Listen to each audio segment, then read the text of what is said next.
Assalamualaikum.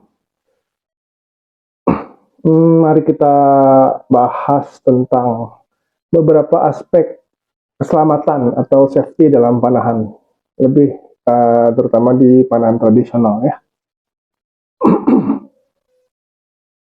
Ada beberapa hal yang mesti dipahami oleh para pemula, bahwa safety itu nomor satu. Ya. Tidak ada safety, tidak ada pemanah, tidak ada panahan. Mirip dengan slogan menembak, tidak ada safety, tidak ada menembak.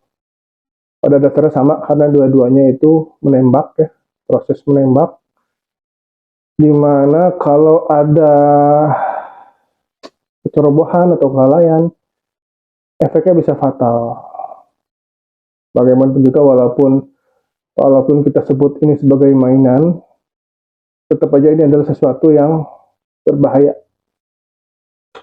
Pertama, safety yang biasanya walaupun tidak semua, sering sekali dialami oleh pemula adalah berhubungan dengan dry fire atau dry release. Dry release itu kita menarik, ini kita tarik misalnya, terus kita lepas, ledar. Nah, kita tariknya itu nggak ada anak panahnya nggak ada.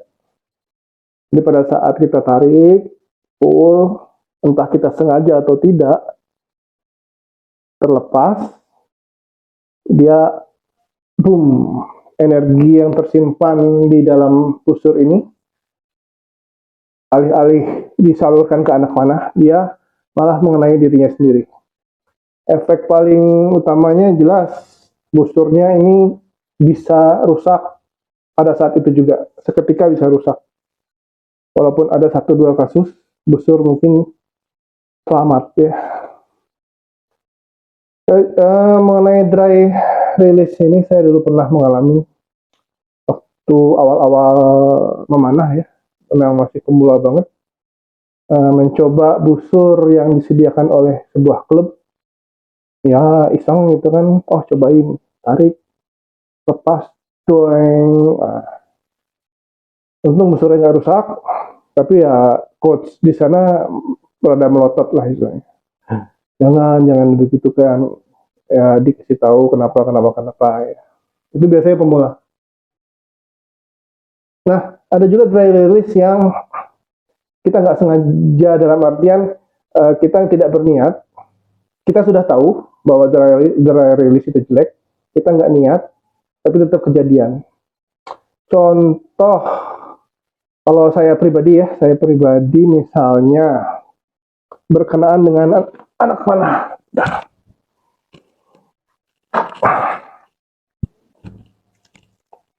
Kalau dulu saya pernah melakukan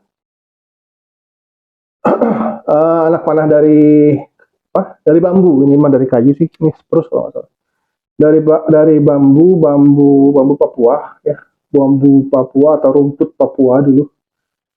Jadi bagian di bawah nok ini tidak diperkuat, ya lempeng aja lah, lempeng, cuma ada ini. Kemudian saya coba panah, saya coba pasang di busur yang dulu mungkin sekitar 40 lah maksimalnya. Apa yang terjadi? Noknya belah. Anak panahnya terbelah sampai ke tengah. Terbelah sama string, dihantam oleh string, kalah dia sama string, terbelah, kemudian siahnya pecah, siahnya gompal. Walaupun bisa disambung, cuman dia jadi cacat lah. Jadi cacat. Itu terjadi gara-gara ini. Nok ini tidak diperkuat dengan lilitan. Itulah fungsi lilitan di sini ya. Menahan tambaran string, menahan hentakan dari string. Jadi pada saat dihentak, dia ketahan di penguat ini. Nah, itu yang pernah kejadian dengan saya. Satu. Kedua, berhubungan dengan tadi pokoknya umumnya dry release ini berhubungan dengan, kalau yang saya alami atau saya lakukan, berhubungan dengan kebodohan sendiri sih, kebodohan dan kelalaian sendiri. Contoh lain misalnya memasang nih, pada saat dulu pernah saya mau melepaskan busur dari string, setelah selesai latihan melepaskan busur dari string, pakai metode step through biasa, busurnya panjang lumayan. Nggak tahu kenapa entah licin bagian bawah atau bagian atas. Jadi busur itu terlepas pada saat mau dibuka stringnya, sudah terbuka stringnya, tapi busur belum dalam kondisi semula, dia terlepas entah karena licin atau entah karena apa ya, karena masih ada daya pegas yang cukup besar, dia terlempar, busur itu terlempar jauh, terlempar mungkin ada beberapa meter lah, ada 5 atau tapi nggak sampai 10 meter sih, lumayan jauh, terlempar mungkin 5 meter, jatuh ke tanah, busur laminasi pula. Nah, itu menurut saya termasuk dry fire juga, dry release juga. Dan untungnya di sekitar saya itu tidak ada orang. Ya, jadi saya memang melepaskannya di tempat yang cukup sepi. Jadi dia hanya menghantam tanah, menghantam aspal. Waktu itu di dekat parkiran mobil. Ya lumayan. Untungnya busurnya nggak apa-apa, tapi ya kaget. Dry release yang lain yang pernah saya alami itu baru kemarin, dan itu karena ketololan, benar-benar karena ketololan saya pribadi.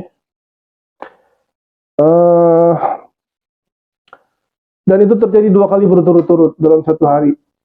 Saya sampai mengira ini kejadiannya busur yang sama, busur yang tapi nggak kelihatan di sini, ada 1 busur yang sama. Saya sampai mengira busurnya lagi marah sama saya karena jarang dipakai.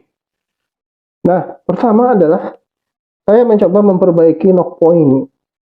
Nah, saya ingin menipiskan ya, mengurangi knock point supaya lebih naik ke atas. Nah, bodohnya saya melakukannya sambil string ini terpasang. Itu bodohnya. Dan saya melakukannya menggunakan pisau yang sangat tajam. Lumayan lah tajamnya, habis diasah soalnya. Saya kikis sedikit. Niatnya itu cuma hendak mengikis sedikit biar dia terlepas talinya itu kan, tali lilitannya itu terlepas. Apa daya, mungkin saya tanya terlalu tajam, putuslah string ini, talinya, putuslah tali ini.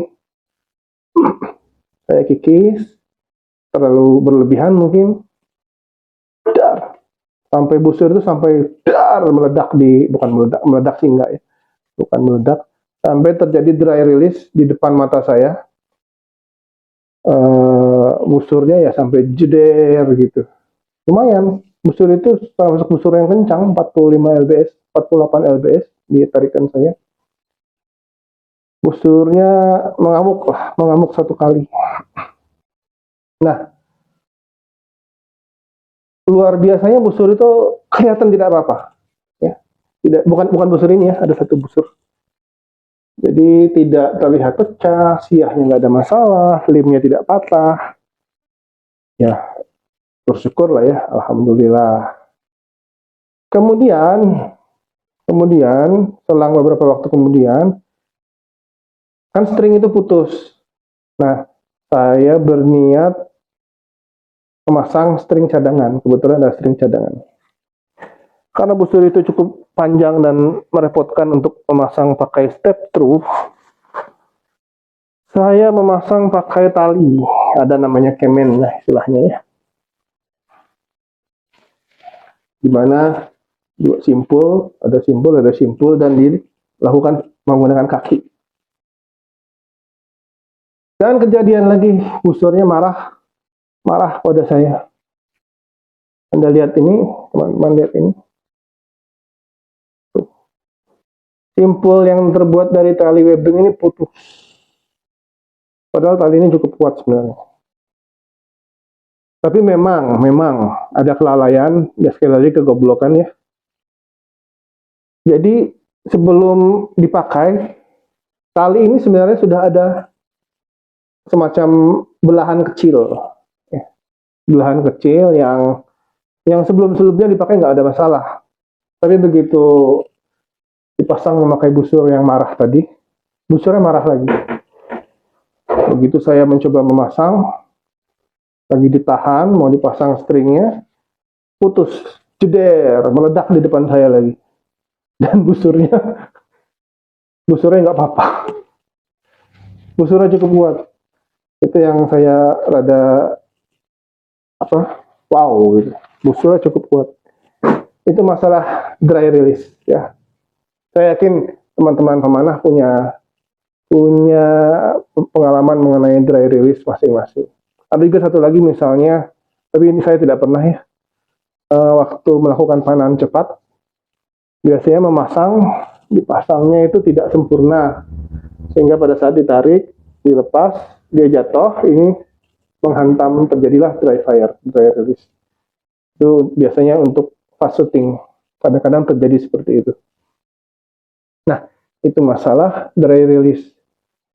Ada lagi satu masalah yang harus dijadikan kewajiban dalam artian ini tidak boleh dilakukan.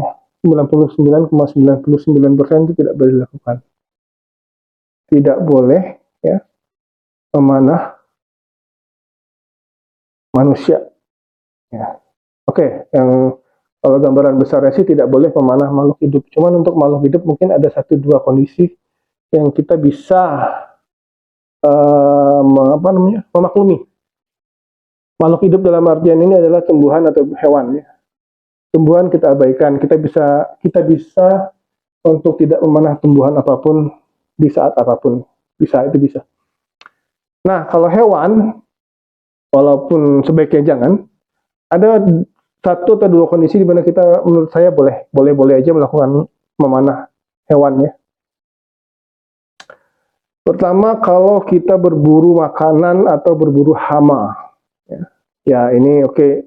Karena kita olahraga ya, dan kita bukan suku primitif, untuk berburu makanan mungkin kita tidak melakukannya. Yang kedua adalah berburu hama. Hama ini contohnya babi ya, pokoknya hewan-hewan yang dianggap masyarakat mengganggu ya. Dan itu memang ada ada eventnya, ada kegiatannya ada. Walaupun saya sendiri belum pernah ikut, tapi biasanya event tersebut bukan oleh pemanah, tapi oleh senapan. Jadi oleh organisasi perbakin misalnya, itu ada. Biasanya ada penembak ya, penembak pistol, senapan segala macam.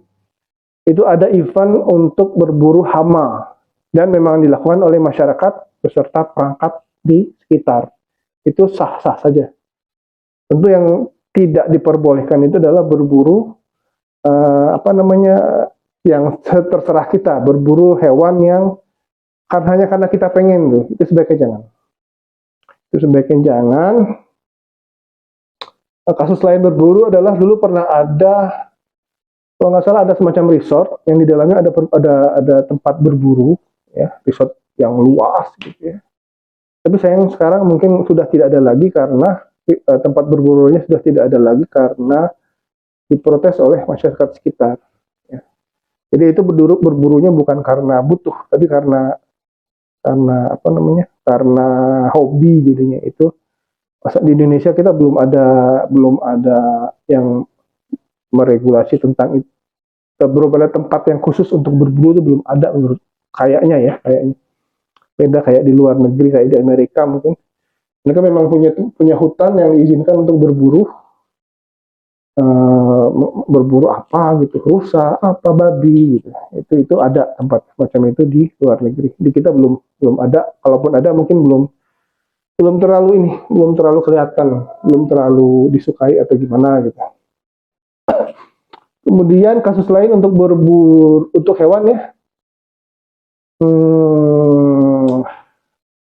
Kasus yang kemarin diceritakan oleh teman saya yaitu saat ada ular masuk rumah. Nah, kalau masalah ular masuk rumah,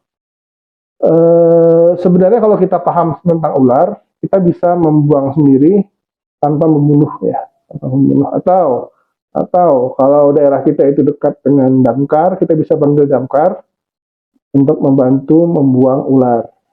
Apalagi kok ular berbisa ya, itu mending ditangani oleh ahlinya.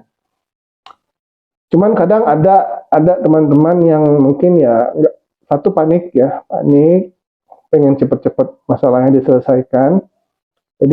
Jadi mereka lebih memilih untuk membunuh ular yang masuk ke dalam rumah, dan kebetulan teman-teman ini adalah pemanah. Jadi mereka bisa menembak ular tersebut dalam jarak yang tidak terlalu jauh karena di dalam rumah, dan kebetulan ularnya sendiri tidak bergerak ya, tidak agresif. Walaupun dia tahu, wah ini kobra misalnya. Kalau kita tahu itu bukan ular berbisa, lebih baik ya kita tangkap, kita buang. Itu jauh lebih baik. Tapi ya saya memaklumi itu, walaupun tidak menganjurkan. Kalau bisa panggil damkar. Nah, masalah menembak orang atau menembak ke arah orang dalam perspektif olahraga, ya, itu 100% tidak boleh, ya, tidak boleh. Kalau buat saya ya, nggak tahu, mungkin ada yang berpikiran beda. Nah, soalnya ada nih kasus-kasus di mana di panahan tradisional terutama bukan menembak orang sebenarnya, tapi menembak ke arah orang yang pada tubuh orang itu ada target, ya, ada target. Saya kasih contoh kasus dari luar saja dulu ya. Kalau kasus dari luar aman lah, nyebut nama nggak ada masalah. Seperti Lars Anderson dulu pernah dia bikin heboh komunitas panahan tradisi, yaitu dia menembak kepala seseorang, di atas kepalanya itu ada kaleng, kalau nggak salah kaleng, terus ditembak dari jarak berapa gitu, kebetulan kena kalengnya bukan orangnya. Nah, banyak sekali pemanah yang tidak menyukai apa yang dilakukan oleh Lars Anderson, ya. Termasuk saya termasuk yang tidak setuju dengan trik panahan, tapi di depannya ada di targetnya itu ada orangnya gitu. Bagaimana dengan sirkus? Bagaimana dengan pisau yang dilempar ke orang? Nah itu dia, itu bukan olahraga, itu sirkus. Ya. Oke lah, kalau mau dipisahkan antara olahraga dan sirkus, ya sudah, anggap aja Lars Anderson itu bukan pemanah olahraga, tapi dia tukang sirkus. Nggak ada masalah. Ya, itu tukang sirkus. Memang ada beberapa di di video sosial media gitu, ada yang menembak balon di sekitar, ada orang, ada balon yang ditembak balonnya gitu. Nah, itu ya sudah, kita anggap aja itu sirkus. Kalau dia mengaku sebagai pemanah olahragawan, atlet, itu nggak pantas, nggak etis. Kemudian ada lagi kasus, tapi ada nggak kasus yang diperbolehkan untuk memanah ke arah manusia? Ada, tapi walaupun menurut saya rada abu-abu, yaitu ini Arauta battle, panahan perang menggunakan menggunakan panahan tumpul, panahan busa yang berat, dan berat tarikannya juga ringan sekali, paling 15 lbs, 10 lbs, dan dilakukan dengan jarak yang sangat dekat.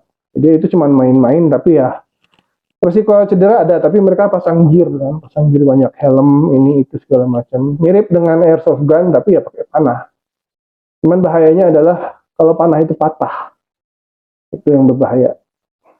Saya dulu pernah main begituan, dan sayangnya waktu itu tidak ada dibatasi berat tarikan, dan saya pernah kena di sini, di bawah pipi, jadi sakitnya lumayan, hampir seperti kena pukul orang lah, sampai jontor. Jadi kalau yang panahan kayak gitu ya sudahlah, gunakanlah LBS ringan aja lah, jangan sok-sokan aja gitu kan. Ada kasus lain di luar, panahan berkuda, yaitu menggunakan ada kuda saling berlarian.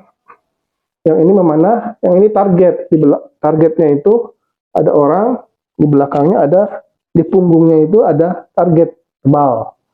Contohnya di situ ada, nggak tahu itu dari mana sumbernya, dari Mongol atau apa gitu ya. Jadi ditembak tar tar dari kuda yang di belakang itu ada pemanah menembak ke punggung. Saya sih tidak suka dengan hal seperti itu.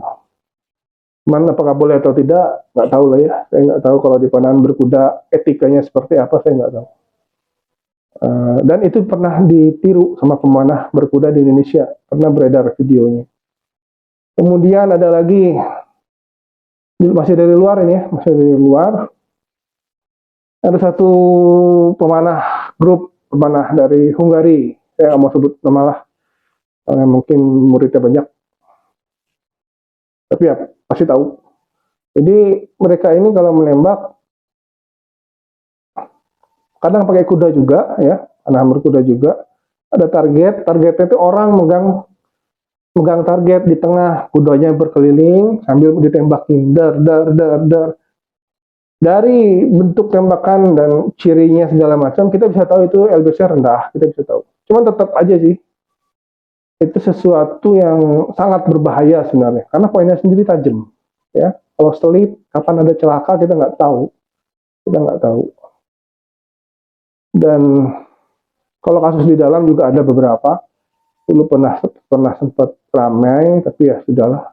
Intinya sih jangan ya, kalau buat teman-teman pemula intinya jangan sok-sokan menembak ke arah orang ya, ke arah orang manusia yang lagi megang target. Ya niatnya nembak target, tapi ada orang di situ. Jangan pernah deh. Jangan pernah.